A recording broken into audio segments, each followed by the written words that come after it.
नमस्कार, between the lines with Niranjan में आपका स्वागत है। आज हम बात करेंगे कि कल प्रियंका गांधी ने जो संसद में गोमूत्र शब्द का प्रयोग किया, वह सरकार पे कटाक्ष के लिए था, लेकिन उससे समाजवादी पार्टी क्यों असहज हो गई, सतर्क हो गई, उसका क्या इस पर इम्पैक्ट हो सकता है? क्या ये सिर्फ और सिर्फ सरकार पे कटाक्ष करने के लिए था प्रियंका गांधी का, या बहुत सोच समझकर दिया गया बयान था? वो शब्द यूज करने के पहले अगर आप वीडियो देखेंगे तो वो रुकी थी और उन्होंने कहा था कि देखिए फिर हम हंगामा करेंगे, ये फिर हमें बोलने नहीं देंगे। और रुकने के बाद, सब कुछ बोलने के बाद, उन्होंने गौमूत्र के विशेषज्ञ के रूप में आईआईटी मद्रास के डायरेक्टर का नाम लिया। खैर, वो पूरी कहानी है, उस पर वो तमाम सोशल मीडिया भरा पड़ा है, तमाम चैनलों में भी चला है, उस पर मैं नहीं जा रहा हूँ। इसके जो बिटवीन द लाइन्स, क्योंकि मैं हमेशा ये कोशिश करता हूँ कि जो कहा जा रहा है वो खबर नहीं है, वो खबर जो कहा क्यों जा रहा है, क्या सिंपल सी बात है इतनी, वो हम समझने की कोशिश करेंगे और तब आपको समझ में आएगा कि समाजवादी पार्टी जो है वो उससे असहज क्यों है। और आज अगर आपने देखेंगे तो जो पार्लियामेंट बिल्डिंग है उसके बाहर समाजवादी सांसदों ने पूरा प्रदर्शन किया और बैनर लेके थे। उनका मुद्दा सिर्फ और सिर्फ राम मंदिर पे टिका हुआ है, उसी को लेके चढ़ावा चोरी वाला जो मुद्दा है वो उस पे स्टिक है, वहां पे कांग्रेसी नहीं थे। और प्रहलाद जोशी पे हमला करना हो प्रियंका गांधी का, उस पर भी रामगोपाल यादव ने कह दिया कि भाई किसको बनाते हैं, वो प्रधानमंत्री का है।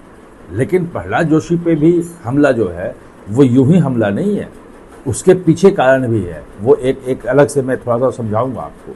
लेकिन ये जो पूरा का पूरा मामला है जो गौमूत्र वाला है, उससे समाजवादी पार्टी काफी सावधान हो गई है। वो इसीलिए क्योंकि समाजवादी पार्टी जो 2024 का फॉर्मूला है, जिसमें समाजवादी पार्टी को 37 सीटें आ गई थी 80 में से, मतलब बहुत बड़ी जीत थी, वो उसी फॉर्मूले पे आगे बढ़ना चाहती है। फॉर्मूला क्या है?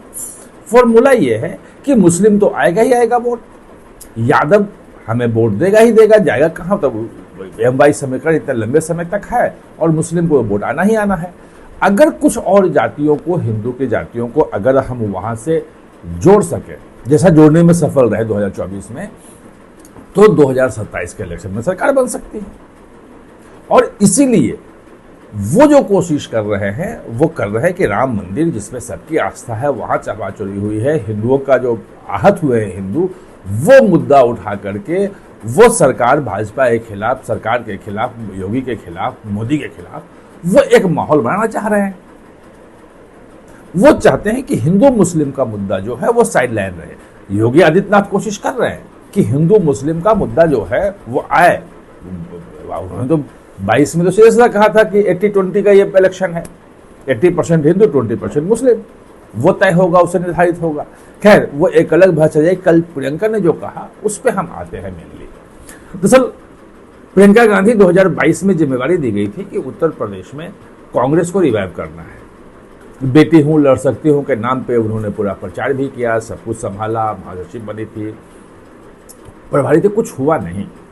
उनको मालूम है, कांग्रेस को मालूम है कि जब तक ये मुस्लिम वोट बैंक जो सपा के पास चला गया है, जो कांग्रेस का, जब तक वो नहीं आएगा, और यही क्यों, जिन जिन राज्यों में मुस्लिम वोट बैंक चला गया कांग्रेस का, वहां कांग्रेस का रिवाइव मुश्किल है, अपने दम पे नहीं आ सकते। चाहे बिहार हो, बंगाल में तो पूरा का पूरा ममता बनर्जी के पास था। ममता बनर्जी के हार के बाद जो है बहुत सारे लेख, मैं ही नहीं, बहुत सारे लेख लिखे गए कैसे कांग्रेस के लिए अपॉर्चुनिटी है कि अब वो दोबारा आ सकती है। और कांग्रेस में खुशी भी है।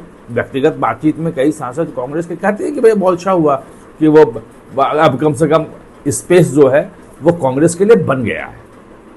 वही सेम स्थिति उत्तर प्रदेश की है आज की तारीख में। दरअसल लड़ाई हो रही है, आपने देखा है, इमरान मसूद रोज बयान देते हैं, समाजवादी पार्टी के खिलाफ भी दे देते हैं बयान।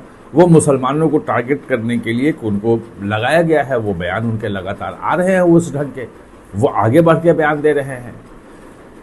और वो इसीलिए कि अगर सपा मुस्लिम के मुद्दों पे चुप होती है और कांग्रेस मुखर हो जाए, कांग्रेस मैसेज देते रहे कि देखो जो हिंदुत्व से है, जो हिंदूवाद है, जो हिंदुत्व है, जो मोदी है, जो संघ है, उससे तो कांग्रेस लड़ रही है, बाकी सब समझौता कर रहे हैं। जो बातचीत चल रही है कांग्रेस की, वो समाजवादी पार्टी नहीं चाहती है कि कांग्रेस अलग हो, अलायंस में लड़े, वो उसके लिए फायदा है क्योंकि वोट न बटे। लेकिन कांग्रेस ये चाह रही है कि हम किसी भी इस स्थिति में 60-70 सीटों से कम पे न लड़े, और 60-70 सीटें अगर लड़ेंगे और अगर जीत के आए हमारे विधायक, तो कांग्रेस का रिवाइवल वहां से शुरू होगा। अभी तो कुछ है ही नहीं, अभी आप क्या कर लोगे, वहां रिवाइवल कैसे करोगे, वहां तो कुछ है नहीं। तो वो एक हो जाएगा। बाहर से 100 की मांग कर रहे हैं। जितना डर होगा समाजवादी पार्टी को कि अगर कांग्रेस अलग हुई तो मुस्लिम वोट हमारा टूट सकता है, बट सकता है। ओवैसी का खतरा अलग है, ओवैसी ने अलग कह दिया है कि हमसे अलायंस करो मुसलमान के लिए, और नहीं तो हम लड़ेंगे। तो वो खतरा जितना ज्यादा होगा, कांग्रेस को उतनी ही ज्यादा सीट जो है वो समाजवादी पार्टी से मिल सकती है। वैसे मेरी जो बात हुई थी समाजवादी पार्टी के कई सांसदों से, पार्लियामेंट में ही बात हो जाती है, तो उनका यह मानना है कि किसी भी स्थिति में जो कांग्रेस को 45 से ज़्यादा सीटें नहीं मिली, 40-45, मैक्सिमम 50 सीटें दे सकते हैं। और कांग्रेस ये सोच रही है किसी भी कीमत पे 70 से कम नहीं लेंगे। उसके लिए वो एक जिला एक टिकट वाली फॉर्मूला भी दे रहा है। बाहर जो निकल के उसके नेता जो बोल रहे हैं वो 100 के बोल रहे हैं। जो ये धमकी भी दे रहे हैं कि हम मतलब परोक्ष रूप से कि अगर नहीं हुआ तो हम मायावती के साथ भी आ सकते हैं। मायावती के साथ जो है वो खुला हुआ है हमारा समझौते का। ये तमाम चीज़ें वहाँ पे चल रही हैं। तो वो जो गौमूत्र वाला प्रियंका गांधी का जो बयान है, वो सिर्फ भाजपा के लिए नहीं है, वो संघ के लिए नहीं है, वो उत्तर प्रदेश के साथ साथ, मतलब खासतौर पर उत्तर प्रदेश के लिए, वो चुनाव है वो वही है, मुस्लिम मतदाताओं के लिए खास तौर पे है कि हिंदुत्व से और संघ से, भाजपा से, मोदी से, योगी से अगर कोई लड़ सकता है वैचारिक रूप से वैसे भी, तो वो कांग्रेस लड़ती है। कांग्रेस ही उसको चैलेंज कर रही है, कांग्रेस ही बोल रही है। सपा की मुश्किल ये है कि सपा अगर हिंदू मुस्लिम में और इसमें पड़ी तो मुश्किल हो जाएगा उसके लिए। वो अभी हिंदुओं के वोट को और हिंदुओं की विभिन्न जातियों को वोट को एकजुट करने में कोशिश में जुटी है 2024 की तरह। क्योंकि अगर उसकी तरफ वोट पड़ा तो 37 सीटों को अगर विधानसभा में उसमें कन्वर्ट करते हैं तो 224 विधानसभा की सीटें उस वक्त जीती थी। वैसे लोकसभा की अलग होती, विधानसभा की अलग होती, हम वो नहीं कह सकते हैं, लेकिन अगर वो फॉर्मूला तो हो सकता है। और कांग्रेस लगी हुई है कि हम बार्गेनिंग पावर, मुस्लिम वोट बैंक के सहारे हम बार्गेनिंग पावर कैसे अपना बढ़ाएं। तो ये है पूरा मुद्दा। आप सहमत हो असहमत हो, कमेंट जरूर कीजिएगा कि क्या आपको लगता है किसको फायदा होगा, कांग्रेस को, सपा को, भाजपा को, कहाँ क्या है। आप हमारे साथ जुड़े, इसके लिए बहुत बहुत धन्यवाद।